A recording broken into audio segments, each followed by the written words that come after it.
ایک صاحب نے سوال کیا ہے، میرا مفتی صاحب سے یہ سوال ہے کہ شادی کے اندر بارات کی کیا حیثیت ہے؟ میری شادی ہونے والی ہے، میرے گھر والے اور فیملی والے مجھے بہت زور ڈال رہے ہیں کہ بارات لے کے جانی ہے اور تمام فیملی والوں کو لے کر جانا ہے، جن کی تقریباً تعداد 100 کے قریب ہے یا اس سے بھی زیادہ ہو سکتی ہے، مگر میں نے کئی بیانات سنے ہیں جس میں یہ کہا جاتا ہے کہ جو بارات کا فنکشن ہے یہ غیر شرعی ہے۔ اس بارے میں رہنمائی فرمائیں کہ بارات میں کتنے افراد شرعی طور پر لے جا سکتے ہیں، اور اگر لڑکی والے بھی اس بات پہ زور دے رہے ہیں کہ آپ بارات میں زیادہ افراد لے کر آئیں تو پھر کیا کیا جائے؟ دیکھیں، بارات کے حوالے سے ایک بات تو یہ سمجھنی چاہیے کہ شریعت میں نکاح کے موقع پر جو دعوت ثابت ہے وہ ولیمے کی دعوت ثابت ہے، اور ولیمہ لڑکے کی طرف سے ہوتا ہے، ایک سنت عمل ہے۔ حضور علیہ الصلوۃ والسلام نے فرمایا اولم ولو بشاتن، کہ ولیمہ کرو اگرچہ ایک بکری ہی کے ذریعے کیوں نہ ہو، کچھ بھی انسان جو اس کے بس میں ہو اس کو ولیمہ کرنا چاہیے، ایک سنت عمل ہے۔ بارات میں کیا ہوتا ہے کہ لڑکی کی جب رخصتی ہو رہی ہوتی ہے تو لڑکے والے پورے پتہ نہیں کتنے لوگوں کو لے کے جاتے ہیں، پھر ان سب کا کھانا لڑکی والے ان کو کھلاتے ہیں، پھر وہاں سے لڑکی کو لایا جاتا ہے لڑکے کے گھر کی طرف۔ یہ بلا وجہ کا لڑکی والوں پر بوجھ ہے، یعنی یہ سنت سے تو ثابت نہیں ہے۔ ایک ہے کوئی اس کو سنت سمجھ کے نہیں کرتا اور وہ اپنی خوشی سے کر رہا ہے کہ بھائی ٹھیک ہے، میں اپنی بچی کی شادی کی خوشی میں خود کر رہا ہوں، مجھے اس کی خوشی ہے، میں ان کی باراتیوں کو کھانا کھلانا چاہتا ہوں، فی نفسی ہی عمل کوئی سنت سمجھ کے نہیں کر رہا تو جائز ہے۔ لیکن اس میں کچھ معاشرتی برائیاں ایسی ہیں جس کی وجہ سے معاشرے میں مسائل پیدا ہوتے ہیں، یعنی اٹ سیلف اس کے اندر کوئی مسئلہ نہیں ہے کہ ایک آدمی اپنی مرضی سے، اپنی رضامندی سے، اپنی خوشی سے بارات کا کھانا کھلا رہا ہے تو جتنے لوگوں کو کھلانا چاہے کھلا سکتا ہے۔ ہوتا کیا ہے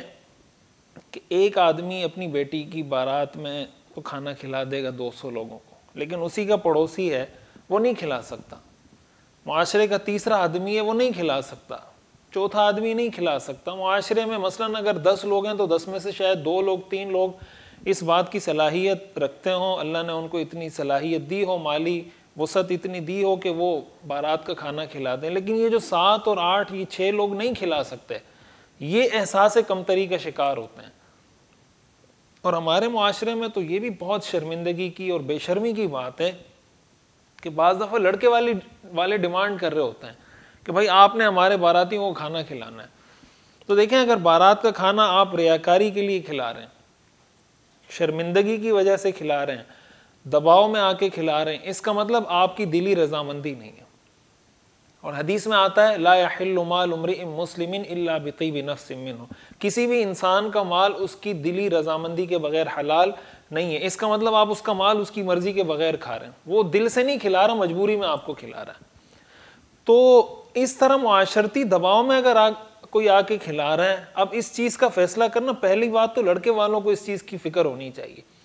کہ بھائی آپ ان پہ دباؤ نہیں ڈال سکتے، آپ ان کو شرمندہ نہیں کر سکتے، آپ ان کو یہ عار نہیں دلا سکتے کہ آپ نے اپنی بیٹی کی بارات میں ہمارے لوگوں کو کھانا نہیں کھلایا تھا، یا آپ نے چائے پہ ٹرخا دیا تھا، یا آپ نے پانی پہ ٹرخا دیا تھا۔ یہ جائز نہیں ہے آپ کے لیے، آپ کسی کو مجبور نہیں کر سکتے۔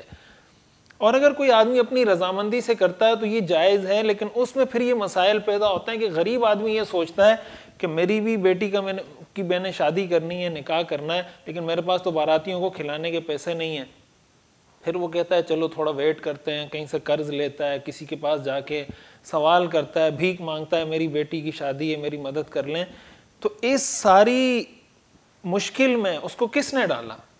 اس لیے کہ اگر وہ نہیں کرے گا، معاشرہ اس طرح کا بن گیا ہے کہ اس کو تانے دیے جاتے ہیں۔ تو اس جائز کام کی وجہ سے ہمارے معاشرے میں بچیوں کے لیے، لڑکیوں کے لیے، لڑکیوں کے والدین کے لیے نہ جانے کتنے مسائل پیدا ہو رہے ہیں، اور کتنے غلط کاموں پہ والدین بیچارے مجبور ہوتے ہیں، قرض لینے پر، لوگوں کے پاس جانے پر، لوگوں کی ڈانٹ سننے پر، طرح طرح کی مشکلات سے گزرتے ہیں۔ اس لیے کہا جاتا ہے کہ بارات کے کھانے کو حتی الامکان، حتی المقدور اگنور کریں، ان کو سمجھائیں، اور لڑکی والوں کو خود یہ سمجھنا چاہیے کہ بھائی ہمیں خود ایسا ایک سٹیپ لینا چاہیے جس سے اور لڑکیوں کے والدین کو حوصلہ اور سہولت ہو اور وہ آسانی کے ساتھ اپنی بچی کا نکاح کروا سکیں۔ تو خلاصہ کلام یہ ہے کہ اٹ سیلف اگر یہ کسی معاشرتی دباؤ کی وجہ سے نہ ہو، شرمندگی کی وجہ سے نہ ہو، لڑکوں کی ڈیمانڈ پر نہ ہو، لڑکے والوں کی، تو فی نفسی ہی جائز ہے۔ لیکن یہ معاشرتی مسائل ہیں جس کی وجہ سے کوشش اس بات کی کرنی چاہیے کہ معاشرے سے اس رسم کو ختم کیا جائے تاکہ بچیوں کے والدین کے لیے بھی سہولت ہو اور بچیوں کے رشتے بھی آسانی کے ساتھ ہو سکیں اور ان کے گھر بھی آسانی کے ساتھ آباد ہو سکیں۔ ایک صاحب نے سوال کیا ہے، مفتی صاحب فون یا انٹرنیٹ پر نکاح کے حوالے سے پوچھنا چاہتی ہوں۔ ایک خاتون کا سوال ہے، ہم دونوں پاکستان میں ہیں اور ہمارے والدین یو کے میں ہیں، کیا وہ دونوں ادھر ہی انٹرنیٹ پر ہمارا نکاح کروا سکتے ہیں؟ دیکھیں، اس کا مطلب، آپ کے کہنے کا مطلب یہ ہے کہ لڑکا اور لڑکی دونوں ایک ہی جگہ پہ موجود ہیں، ایک ہی ملک میں موجود ہیں، البتہ والدین ان دونوں کے ملک سے باہر ہیں۔ تو اگر دونوں دلہا دلہن دونوں ایک ہی جگہ پر موجود ہوں تو بالکل ایک مجلس ہو جائے گی جہاں بھی نکاح ہوگا۔ اس کا مطلب یہ ہوگا کہ نکاح تو ظاہر یہیں پر ہوگا، فون پر تو نکاح نہیں ہوگا، یہیں کسی مسجد میں آپ کسی امام صاحب کے پاس جائیں گے تو لڑکی کی طرف سے وکیل چلا جائے گا اور لڑکا خود وہاں موجود ہوگا۔ لڑکی کسی محرم کو، آپ کا کوئی چچا ہو، ماموں ہو، کوئی بھی بھائی ہو محرم، اس کو آپ اپنا وکیل بنا دیں، آپ کی طرف سے وہ چلا جائے گا، لڑکا خود چلا جائے گا تو ان کا نکاح ہو جائے گا۔ والدین آپ کو وہاں سے اجازت دے دیں کہ ہم آپ کو نکاح کی اجازت دے رہے ہیں، تو اس طریقے سے نکاح کر لیا جائے کہ ایک ہی مجلس میں لڑکا بھی موجود ہو اور لڑکی کا وکیل بھی موجود ہو۔ ایک صاحب نے سوال کیا ہے کہ میں اپنی بیٹی کی شادی کرنا چاہتی ہوں، ایک خاتون کا سوال ہے، لیکن میرے مطابق لڑکے نہیں مل رہے، کوئی اسلامی طریقے سے مجھے بتائیں۔ دیکھیں، یہ جو بات ہے نا، ہمارے ہاں اس معاملے میں بہت افراط و تفریط ہے۔ بہت سے شکوے لڑکوں کو ہوتے ہیں، بہت سے شکوے لڑکیوں کو ہوتے ہیں اپنے والدین سے۔ ہوتا یہ ہے کہ معیارات الگ الگ ہیں۔ بہت سی جگہوں میں تو صرف پیسے کو دیکھا جاتا ہے، خوبصورتی کو دیکھا جاتا ہے، مال و دولت کو دیکھا جاتا ہے، حسب نسب کو دیکھا جاتا ہے، دنیاوی سٹیٹس کو دیکھا جاتا ہے، کس ملک میں رہتا ہے، بنگلہ کتنا بڑا ہے، گاڑیاں کون سی ہیں اس کے پاس، عہدہ کتنا بڑا ہے۔ اس چیز کو جب نکاح میں معیار بنایا جاتا ہے نا تو ایسے گھر پھر بستے نہیں ہیں۔ حدیث شریف میں حضور علیہ الصلوۃ نے ارشاد فرمایا،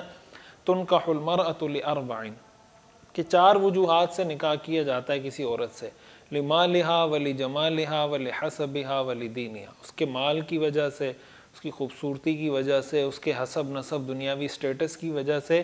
اور اس کی دینداری، شرافت، اخلاق اور انسانیت کی وجہ سے۔ آپ نے فرمایا تم دینداری کو ترجیح دو، اگر تم دینداری کو ترجیح دو گے تو کامیاب ہو جاؤ گے۔ اسی طرح حدیث شریف میں یہ بھی آتا ہے، حضور علیہ الصلوۃ نے ارشاد فرمایا کہ جب تمہارے پاس کوئی ایسا رشتہ آئے، من ترضون دینہ وخلقہ فزوجوہ، کہ جب تمہارے پاس کوئی ایسا رشتہ آئے جس کی دینداری اور جس کے اخلاق، شرافت اور مروت اور کردار پہ تمہیں اعتماد ہو کہ یہ اچھے کردار کا، شریف خاندان کا اور باکردار انسان ہے، آپ نے فرمایا فزوجوہ، تو اپنی بیٹیوں کا نکاح کروا دیا کرو۔ اور آگے آپ نے فرمایا ان لم تفعلوا تکن فتنۃ فی الارض وفساد عریض، اگر تم یہ نہیں کرو گے تو زمین میں فتنہ ہوگا اور بہت بڑا فساد برپا ہو جائے گا۔ یعنی جب کوئی لڑکا آیا اور آپ کو پتہ ہے کہ یہ دیندار ہے، اس کا یہ مطلب نہیں ہوتا کبھی بھی کہ اس کی دینداری کو دیکھتے وقت اس چیز کو بالکل 100% نظر انداز کر دیا جائے کہ وہ جیسا تیسا بھی ہے، وہ کما بھی نہیں رہا، وہ بالکل گھر میں بیٹھا ہوا ہے، نہ بزنس کرتا ہے، نہ جاب کرتا ہے، نہ پڑھتا ہے، نہ کوئی کام کرتا ہے، تو ایسا آدمی تو دیندار ہی نہیں کہلاتا۔ ہمارے ہاں مسئلہ یہ کہ دینداری کے معیارات الگ الگ ہیں۔ ہمارے ہاں دینداری کا معیار صرف یہ کہ اس نے داڑھی رکھی ہوئی یا نہیں رکھی ہوئی، تو صرف داڑھی کا ہونا یا نہ ہونا یہ دینداری کے معیارات نہیں ہوتے۔ اس چیز کو دیکھا جاتا ہے کون اپنی زندگی کے مختلف شعبوں میں کتنے فیصد دین پر عمل کرتا ہے، اس چیز کو دیکھیں۔ اچھا، اس میں ایک دفعہ بعض اوقات ایک ایکسٹریم تو یہ ہے کہ بعض لوگ بالکل دنیا داری کو دیکھتے ہیں، دوسری ایکسٹریم اس مسئلے میں یہ ہوتی ہے کہ بعض اوقات لوگ دینداری کو ترجیح دیتے ہیں، یہ تو اچھی بات ہے، لیکن دینداری میں انہوں نے جو معیار سیٹ کیا ہوا ہوتا ہے اس زمانے کے اعتبار سے اس معیار پہ کسی لڑکے کا پورا اترنا مشکل ہوتا ہے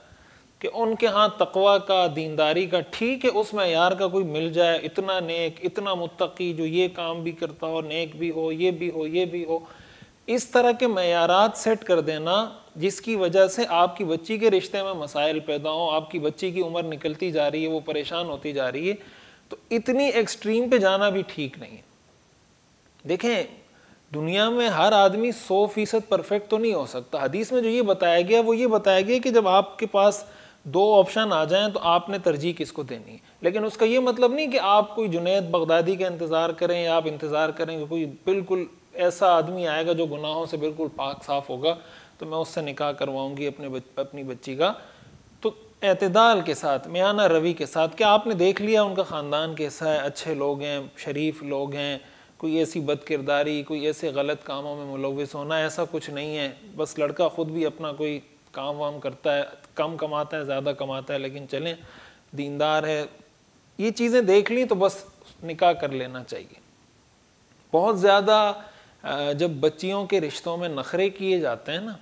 اس کا نقصان بعد میں والدین کو بھی ہوتا ہے، بچی کو بھی ہوتا ہے. اس لیے کہ بچی کی عمر نکلتی جاتی ہے اور ہمارے معاشرے میں جب بچی کی عمر نکل جائے پھر اس کے رشتے آنا بند ہو جاتے ہیں، پھر والدین ڈپریشن، ٹینشن، پریشانی کے شکار ہوتے ہیں. وہ بچی لڑکی خود پریشان ہو رہی ہوتی ہے. اس لیے شروع سے ہی ایسا مزاج اس طریقے سے چلا جائے. اس کا یہ مطلب بھی نہیں کہ بس جو کوئی رشتے کے لیے آیا تو فوراً ہاں کر دی، اور یہ مطلب بھی نہیں کہ اتنی کڑی شرائط لگا دیں کہ آپ کی شرائط پہ کوئی پورا نہ اترے. اعتدال اور میانہ روی اختیار کرنی چاہیے تاکہ بچیوں کے رشتے صحیح جگہ بر وقت ہو سکیں.